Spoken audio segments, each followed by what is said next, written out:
네, 재밌는 부동산 이야기를 이끌어 나갈 부동산 전문가 문미옥입니다. 요즘 수익형 부동산에 대한 관심이 많이 뜨거운데요. 뉴스나 인터넷 기사만 봐도 그 열기를 느낄 수가 있는데요. 민감하게 반응하지 마시고 여유 있는 마음으로 지켜보는 것도 하나의 방법일 거라 생각이 됩니다. 네, 제가 지난주에 우리 주변에 있는 상가들에 대해서 말씀을 드렸습니다. 이 상가는 공법상의 근린 생활 시설이라고 말씀을 드릴 수가 있는데요. 이 공법상의 근린 생활 시설은 1종과 2종으로 나누어지게 됩니다. 1종은 생활에 꼭 필요한 시설들이 있게 되고요. 그리고 2종은 1종보다 좀 더 큰 시설들을 2종이라고 구분을 한다라는 거 말씀을 드렸습니다. 이 구분 상가와 단지 내 상가에 대해서 제가 말씀을 드렸는데요. 구분 상가는 하나의 필지에 한 개의 동으로 지어지고요. 그리고 또 아파트 단지 내 상가, 즉 이렇게 커다란 단지 안에 한 개 또는 두 개의 동으로 단지 내 상가가 지어지게 됩니다. 모두 다 근린 생활 시설이라고 이야기를 합니다. 우리가 이제 이렇게 상가와 아파트가 자리하는 토지가 있는데요. 이 토지가 어떻게 공급이 되고 어떤 식으로 분양이 되는지 오늘 간단하게 설명드리도록 하겠습니다. 각종 공사에서 LH공사나 SH공사 그리고 경기도시공사나 이런 데서 택지를 개발을 하게 됩니다. 택지를 개발해서 커다란 그림을 그리게 되고요. 좀 더 확대해서 살펴보면 이렇게 아파트 단지가 들어오는 자리와 그리고 상업지 구분 상가가 들어가는 자리가 각각 다 위치를 하게 됩니다. 이러한 토지들이 위치하게 되는데 이러한 토지를 어떻게 분양받는지 그 방법에 대해서 설명을 하도록 하겠습니다.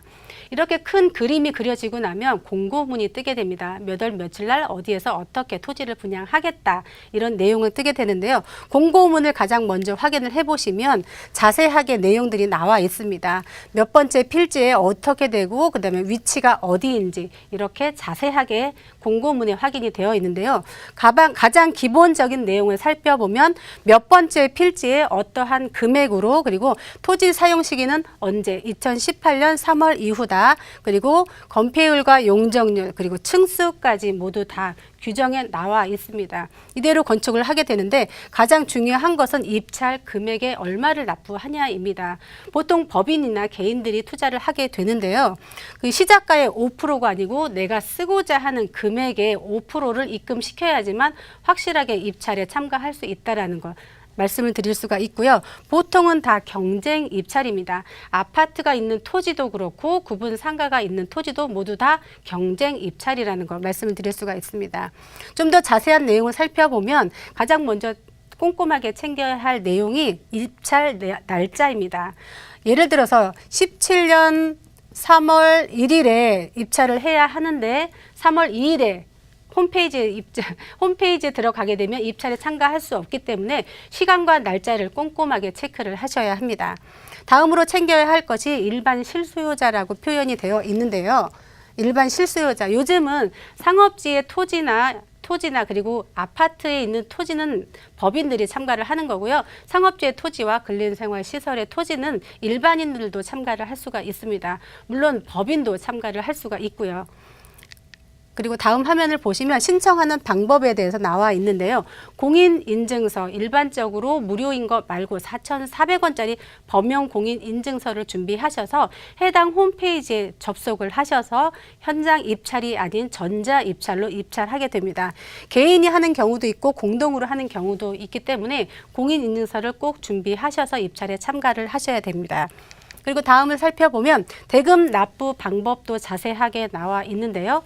대금 납부 방법이라고 하는 것은 내가 10억에 대해서 입찰을 쓸 예정이다.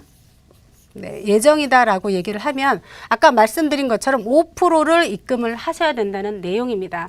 시작가의 5%가 아니고 내가 쓰고자 하는 금액의 5%를 입금을 시켜야지만 입찰에 확실하게 참여를 할 수 있는 것입니다. 다음으로 계약 장소. 내가 정말 입찰에 참가를 했는데 낙찰을 받아서 너무 기분이 좋아요. 근데 계약하는 장소가 어딘지 모르면 안 되겠죠? 계약하는 장소도 좀 더 자세히 나와 있습니다. 그리고 다음으로 살펴봐야 할 내용이 토지가 언제부터 어떻게 사용되는지 그리고 명의 변경은 어떠한 방법으로 이루어지는지도 홈페이지에 자세히 나와 있습니다.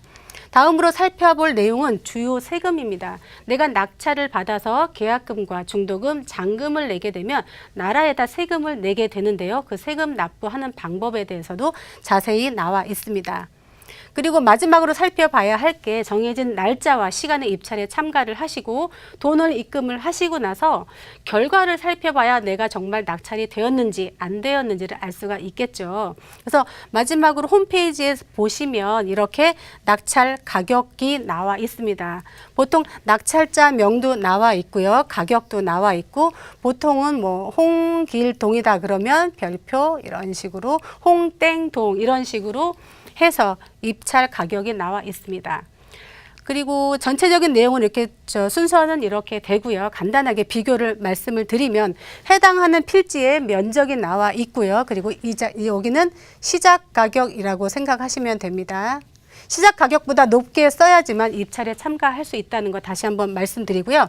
결과를 살펴보면 시작 가격보다 조금 높게 낙찰이 된 것을 알 수가 있습니다. 너무 높게 낙찰이 되면 시청자 여러분이 받는 분양 상가, 구분 상가의 가격도 높아질 수밖에 없습니다. 요즘 상가의 가격들이 높아지는 이유는 바로 이러한 이유입니다. 상가 토지, 상가가 위치해 있는 토지도 비싸게 낙찰을 받기 때문에 우리가 받는 가격도 높아진다라는 거 말씀을 드릴 수가 있습니다.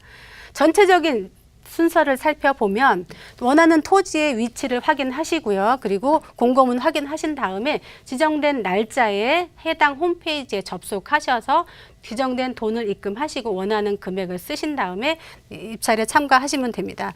결과 확인하시고 보통은 우리가 분양받는 상가는 2년 전이나 또는 3년 전에 건설사들이 이미 토지를 낙찰을 받아서 계약금, 중도금, 잔금 형태로 기다리고 있다가 지금 분양이 되는 것입니다. 이렇게 우리 주변에 있는 구분 상가들이 2년, 3년 전에 토지를 받아서 우리에게 하나씩 개별 분양이 된다라는 거. 아파트도 같은 형태입니다. 아파트에 있는 단지 내 상가도 아파트를 분양을 받고 아파트 분양을 한 다음에 그리고 나서 입주 시기에 맞춰서 아파트 단지 상가도 비슷한 방법으로 분양을 한다라는 거 말씀을 드렸습니다.